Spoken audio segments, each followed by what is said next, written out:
So, catch-up time. Why are you sulking? Because it's a sour subject for myself and Richard, this FA Cup thing that you're going to talk about. So, we're on in-depth again, catch-up time. So, we'll show you a little bit more about the match involved. And I was on this peg, which is peg... It's peg 33 there, but peg 32 there. I reckon he should have been instant DQ. I wasn't, because there was someone there. I was on right. I checked about 27 times to make sure I was on right peg. But this is where I was on Sunday just gone in the fifth round So of this knockout competition. Yeah, yeah. Don't confuse you. Fifth round of the Insert duck noise. So anyway, yeah, I've drawn here. And weirdly, it was the first ever time I've been on this lake. We've been here twice for a practice. I had one open match myself on Middle Lake, and we've done the live match as well. We've done that up at Middlepool, where we came to try and get a bit of practice, because I was going to draw that lake, and I didn't. I drew this lake. It's always away, mate, isn't it? It is, but I knew I was going to be on here. Yeah. Joe, you like, yeah, I know about that one. This was going to be. So, drew this one. And I'm not going to say I didn't have a clue. I'd done some own work. When I was there, the first thing I did as soon as the whistle went was get up anywhere here. you go, Jay. You have to do your own work, you know your schnizzle. Yeah. And I'd ran straight over here when I fished on the other match, when this lake was in, and I'd watched them weigh in and spoke to everyone. And it was very apparent, it's a completely different lake. Of course it is, it's all the way over there. It's all little fish. Yeah, it's all... That's something I'd say, that, Jay. It's all little pokey, F1-y. It's a busy day. You know, really busy day, not like the mugging and big fish. You can see behind us here, folks, with all the little divots in the bank where his poles are going, don't stick back out again, speed fishing. We did a lot of shipping. But that's what it was. It was a speed fishing-y. It was a busy day. Simple as, with little F1s, little carp. It looks nice. It looks nice and pokey, and that you can you've got vegetation up to fish up to. Yeah. What was the conditions like? Same as this. Oh, exactly the same. Flat calm, okay. Odd overcast, dead similar to this. But I was fishing against, it's me knockout. I was fishing against Damien, who luckily had drawn the same lake, so I felt like it was reasonably fair. Yeah. So yeah, he was saying the good area. The good area apparently is peg 10 where Damien had drawn, and then peg 20. It was a bit wider, wasn't it, up there? A little bit of a fat area, but I was on the end. Right. An end on a snake lake is always an advantage, and I had that lovely bank as well to fish to. So that's what I'm going to tell you is exactly how my match went on, just for the way I was thinking. In that, yes, I thought it was going to be a fast one, but I thought it was going to be a fast, steady one. It wasn't. It was a go like a lunatic one. Catch stop fast as you can. Yeah. And then you feel as though you've caught all the fish, or was wind a factor, or no, I don't know. It's stockies, isn't it? I think they gorge.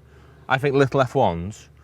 Gorge and just get full. And then it's I need a bobos. A bit, maybe, because I don't know what goes on. It was no big fish core or anything like that, because I fished it, folks, about 4 years ago. See, it's all about me now, Jay. Forget about you, it's all about me now. I did a feature on here for Pole Fishing Magazine 4 years ago on this peg. And to be fair, I didn't really stay on the peg because there's ghosties everywhere. I'm like, right, I'll go and mug him. So mugged him, walked it all back, netted that one. Saw another one, mugged it. And I just had a lovely net of ghosties, but he didn't get any big fish. No, George just said, hasn't he? He's taken them out and put them in other lakes, and this is very much a nursery. Lots of some chubs. Some big chubs like the £3, but I didn't catch one. I wanted to catch a chub and I didn't catch one. Jamie, did you fish casters or pellets? I did. I fished, that's what we're going to get into. Well, you've got casters. What I fished, I've got a lovely hole over there. Lovely far bank, behave yourself. Lovely far bank with lovely shallow water tight against the far bank. I had that. Nice. Which at first I thought was too shallow. So I had one in that, and then I had one in this, which was 30 centimetres closer to me. It's quite a steep slope. That was me. My main line was going to be always in that area there against the mud bank. That's what I plan to fish. And there's a lot of little nuisance-y vermin fishing here. Lots of tiny little fry, lots of roach. So I couldn't go down soft pellet approach just because there's too many of them. Yeah, everyone said to me, don't feed ground bait, don't feed micros.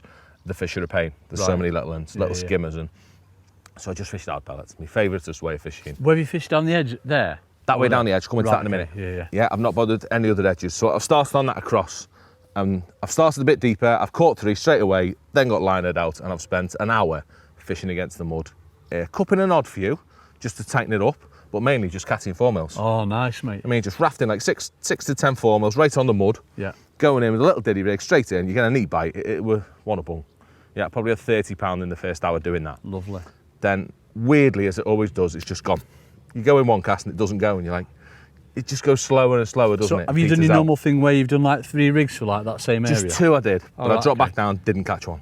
Really? And that told me that that's gone. Yeah, they've gone. So what I've done exactly the same, but up there. So I've gone to that little tufty bit. Have you fed that, or have you just started feeding it when you went on it? Yeah, I fed that 5 minutes before I went on it, just with a couple of...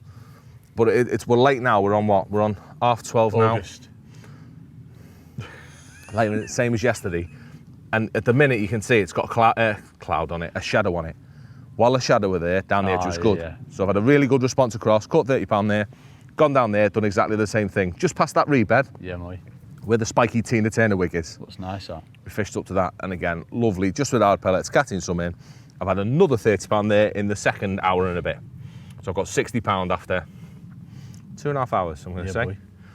And then, just like that, you can't get a bite. Really? What I did have yesterday as well, my other options, I fed the edge here, never had a bite. My other option was, I did have, this is only 2 days ago, I had a great big weed bed here as well. That It's floated off now, isn't it? It was a floating one that was just stuck in the bank. It's all floated up there now. Just some loose weeds. And what I plan to do is feed casters shallow on that. So while I've been feeding these two, I've been feeding my casters shallow, really heavy, proper. Blasting it. Proper blasting casters onto it, but not let my casters go to the back.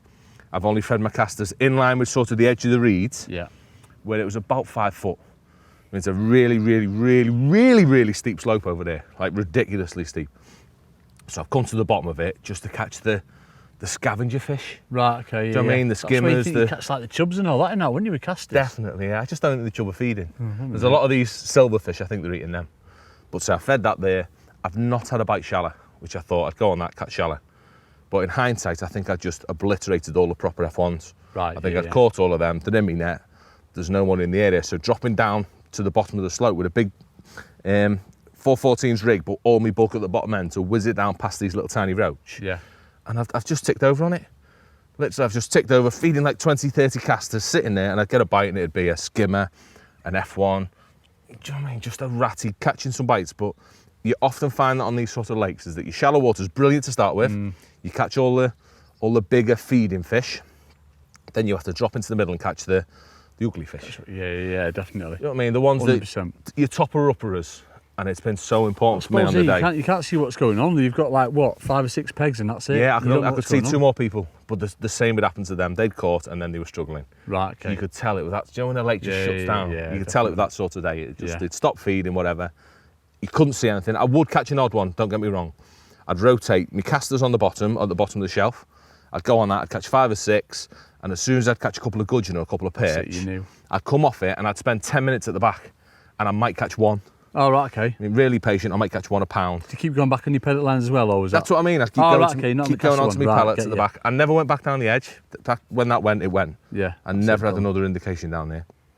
But I could keep going on the mud and nicking an odd one, which in turn would give me that 10 minutes rest that I needed on my casters, just to keep on feeding it. Yeah. And I'd go on and get another run. And just nice, tidy, strung out rigs and all that, Jay, yeah? No, bombing it down. Oh, really? There's loads of them. You animal. No, but I had to, because I couldn't, if I put a nice one on, I caught a 1 ounce roach. Oh, right, okay. I had to whiz it down, straight down to the deck, sit there, sit down. It was going quite a bit. And it was just lift, and then Lassie would be out. Yeah, boy, nice. I mean, whether they were liners, the weren't F1 shallow, they were definitely on the bottom, and that tipped me over. So I've gone £60 in 2 hours, and then it's a 4-hour match. So I've only had another £45 in the next 4 hours. Oh, really? So it's only £10, £11 an hour. Yeah. £12 an hour, ticking over, catching all of these. But it just showed the importance of having 4 back options, isn't it? Yeah. Always have that silver fishy ticking over line in. Not trying to do anything daft like try and target the bigger fish, I suppose, as well. You know what I mean? They didn't exist. On the day I had 1 4-pounder down there and I had 1 3-pounder across. Right, okay. They were my only big fish. Other than that, it was all little tiny F1s and a lovely busy day's fishing. Lovely. So what's the results in the end, Jake? Just got away with it. I didn't win a match. So Dean Lockett won the match off middle pool with 126, I'm going to say. But I was second. I was next best with £108, which fortunately got me into the final. The final, not the final pair of the Staffordshire region. So if you win this next one, that's it, you're through to the final. Yeah, one more go. I'll work that out. I've got nice lad. I've got Martin Steele next round. It was actually 2. He was up here. Martin was next to me, but 1.